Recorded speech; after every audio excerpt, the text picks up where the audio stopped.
The विश्वकुल updates के आज के संस्करण में शुरू करते हैं आज के पहले टॉपिक से। एचयूएल की नई आपूर्ति श्रृंखला रणनीति। हमारी अगली कहानी में आइए भारत के एफएमसीजी क्षेत्र में हो रहे एक बड़े बदलाव के बारे में बात करें। Hindustan Unilever limited HUL Bharat की सबसे बड़ी एफएमसीजी कंपनी अपने उत्पादों को सीधे खुदरा दुकानों तक पहुंचाने का एक नया तरीका शुरू कर रही है। इसे डायरेक्ट टू किराना मॉडल कहा जाता है और यह जल्द ही उस पारंपरिक प्रणाली की जगह ले सकता है जिसका इस्तेमाल एचयूएल जैसी कंपनियां दशकों से कर रही हैं। हम जैसे लोगों के लिए ये क्यों मायने रखता है, इसे समझने के लिए आइए सबसे पहले ये जान लें कि एफएमसीजी सप्लाई चेन आम तौर पर कैसे काम करती है। जब एचयूएल जैसी कंपनी जो साबुन, शैम्पू और डिटर्जेंट जैसे रोजमर्रा के उत्पादों के लिए जानी जाती है अपने उत्पाद बनाती है तो उन्हें छोटे किराना और खुदरा स्टोरों तक पहुंचने की जरूरत होती है। संदर्भ के लिए भारत भर में लगभग 12 मिलियन किराना स्टोर हैं और एचयूएल उनमें से लगभग 9 मिलियन को सेवा प्रदान करता है। परंपरागत रूप से एचयूएल इन दुकानों से सीधे तौर पर डील नहीं करता है। इसके बजाय वे वितरकों के एक नेटवर्क पर निर्भर रहे हैं। ये वितरक एक महत्वपूर्ण भूमिका निभाते हैं। वे एचयूएल से उत्पाद खरीदते हैं, उन्हें स्टोर करते हैं और खुदरा दुकानों तक पहुंचाते हैं। वे भुगतान एकत्र करने और दुकानदारों को प्रमोशनल ऑफर देने के लिए भी जिम्मेदार हैं। ये प्रणाली वर्षों से काफी अच्छी तरह काम कर रही है, भले ही यह जटिल और महंगी है। लेकिन समय बदल रहा है। भारत का खुदरा परिदृश्य तेजी से विकसित हो रहा है और लोगों के खरीदारी करने का तरीका बदल गया है। पिछले एक दशक में ऑनलाइन शॉपिंग में उछाल आया है। आज भारत की एफएमसीजी बिक्री में ई कॉमर्स का हिस्सा लगभग 17% है। इसमें से तेजी से बढ़ने वाला सेगमेंट 30-35% क्विक कॉमर्स से आता है, जो 3-4 साल पहले तक भी नहीं था। स्विगी, इंस्टामार्ट और ब्लिंकिट जैसे प्लेटफॉर्म अब किराने का सामान और जरूरी सामान मिनटों में आपके दरवाजे तक पहुंचाते हैं, जिससे पारंपरिक खरीदारी धीमी और पुरानी लगने लगती है।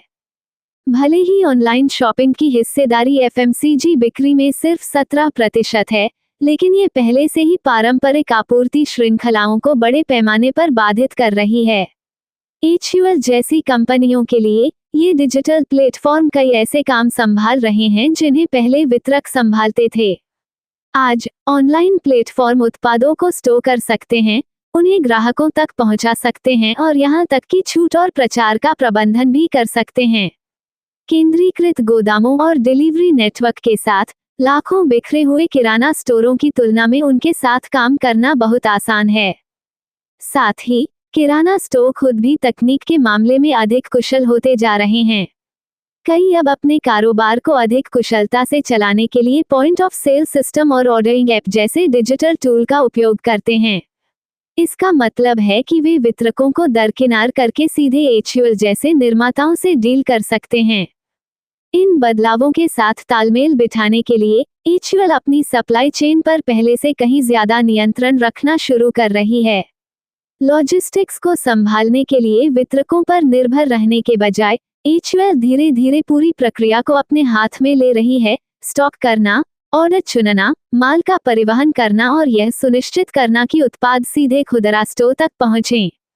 ऐसा करने के लिए वे अपने केंद्रीकृत गोदामों का विस्तार कर रहे हैं और इस नए दृष्टिकोण के लिए डिजाइन किए गए वितरण नेटवर्क का निर्माण कर रहे हैं।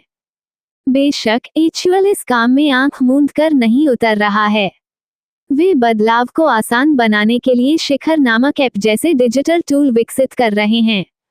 संदर्भ के लिए इस ऐप का इस्तेमाल पहले से ही 1.3 मिलियन से ज्यादा खुदरा विक्रेता कर रहे हैं।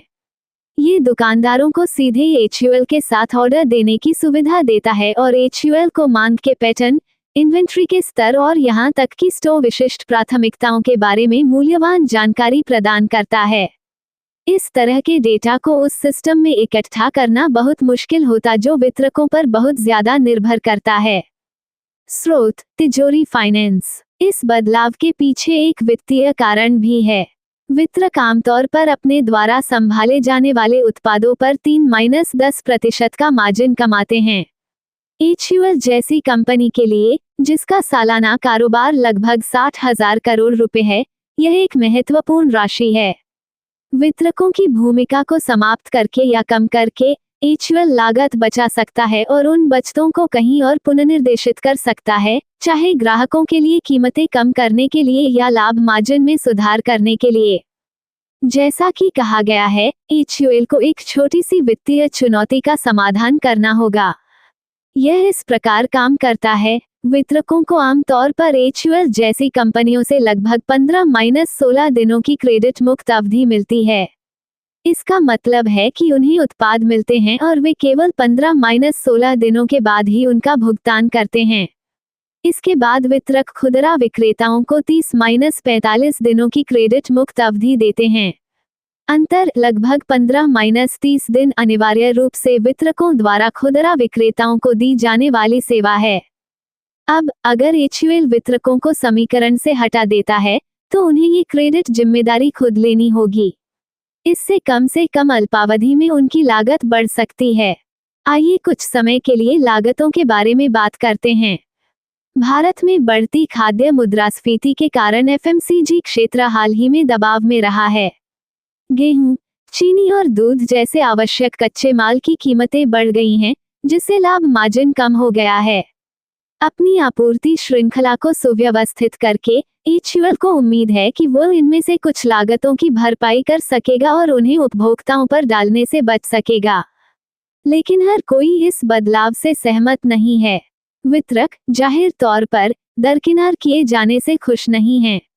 अखिल भारतीय उपभोक्ता उत्पाद वितरक संघ AICPDF ने चिंता जताई है। उन्होंने डायरेक्ट टू किराना मॉडल को भ्रामक और जमीनी हकीकत से दूर बताया है।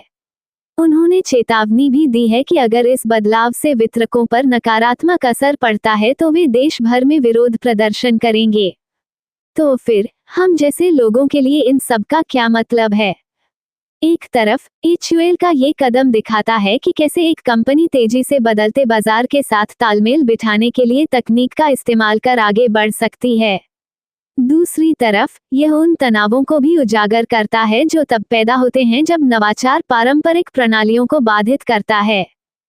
फिलहाल सभी की निगाहें इस बात पर टिकी हैं कि यह परिवर्तन किस प्रकार होता है और क्या ये सचमुच HUL को अपेक्षित लाभ पहुंचा पाएगा। छोटी छोटी बातें। एक नए साल की पूर्व संध्या 2024 पर क्विक कॉमर्स और फूड डिलीवरी एप्स पर ऑर्डर में भारी उछाल देखा गया। ब्लिंकिट ने पिछले साल के पूरे नए ऑर्डर वॉल्यूम को शाम 5 बजे तक पार कर लिया, जिसमें इसका सबसे बड़ा सिंगल ऑर्डर कोलकाता से 64,988 रुपए का था। ज़ेप्टो ने पिछले साल की तुलना में ऑर्डर में 200% की वृद्धि दर्ज की, जिसमें प्रति घंटे आइस क्यूब्स के लिए 3,345 ऑर्डर शामिल हैं। स्विगी इंस्टामार्ट ने गोवा से 70,325 रुपए के रिकॉर्ड ऑर्डर के साथ अपनी नई 2023 बिक्री को दोगुना कर दिया।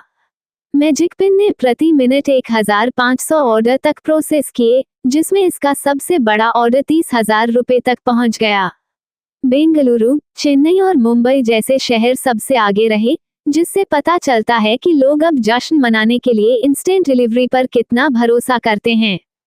2TNGDCO ने हाल ही में 8.2 मिलियन स्मार्ट मीटर लगाने के लिए 2,100 करोड़ रुपए का टेंडर रद्द कर दिया और अदानी एनर्जी सॉल्यूशंस लिमिटेड की विजयी बोली को उच्च लागत के कारण खारिज कर दिया। ये निर्णय अदानी समूह से जुड़ी अनियमितताओं के आरोपों के बीच आया है। परियोजना को फिर से टेंडर करने से बिजली के नुकसान को कम करने और बिलिंग दक्षता में सुधार करने के लिए बहुत जरूरी अपग्रेड में देरी हो सकती है, जो सार्वजनिक क्षेत्र के अनुबंधों की सख्त जांच का संकेत है। 3 नवंबर 2024 में भारत का पेट्रोलियम निर्यात घटकर $3.72 बिलियन रह गया, जो पिछले वर्ष दर्ज किए गए $7.39 बिलियन का लगभग आधा है। अप्रैल और नवंबर के बीच कमजोर वैश्विक मांग, लाल सागर संकट से उत्पन्न समस्याओं, रूसी कच्चे तेल के आयात में भारी गिरावट और बढ़ती घरेलू खपत के कारण निर्यात में लगभग 19% की गिरावट आई। स्वेज नहर की नाकाबंदी ने शिपमेंट को लंबे मार्गों से जाने के लिए मजबूर किया, जिससे लागत बढ़ गई। इसके अलावा नाइजीरिया की डांगोटे जैसी नई रिफाइनरियों से प्रतिस्पर्धा ने प्रमुख बाजारों में भारत की हिस्सेदारी को और कम कर दिया, जिससे ऊर्जा व्यापार की गतिशीलता में बदलाव की चुनौतियों को रेखांकित किया गया।